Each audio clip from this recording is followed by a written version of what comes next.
Bugun Namanganda yosh ustalar ko'rik tanlovi bo'lib o'tdi. Bu joyda nima bo'lganligi qisqacha sizlarga tanishtirib o'tamiz. Birinchi bo'lib faqat chiroyli atmosferada holatda ochilish marosimi bo'ldi. Bundan keyin ustalar tanlab olindida bo'lindi.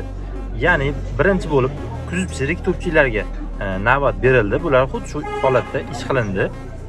Unlar bilan to'g'risida podyomlikda hamma elektrik hamda diagnostikachilar uchun shartlar berildi. Ya'ni mashina yurgish haqida.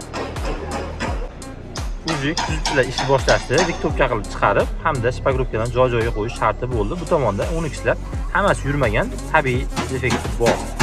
Bu akalarimiz ko'rib turibsizlar, hamma instrument bor, to'liq emas, qisman bor.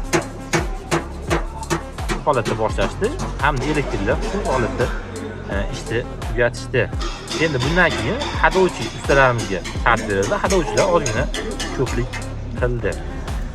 Ko'rib turibsizlar, haydovchilar uchun hamma joy-joyiga shay bo'ldi, podyomliklar tayinlandi. Endi bu tomonida hamma oldidagi jurilar shartlarni tushuntirib, hamma yo'lda joy-joyiga qilindi.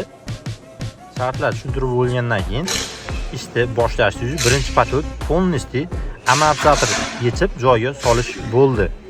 Endi bu joyda ustalar ko'p harakat qildi, lekin mukofot asosiysi Namanganda o'zlarida qoldi.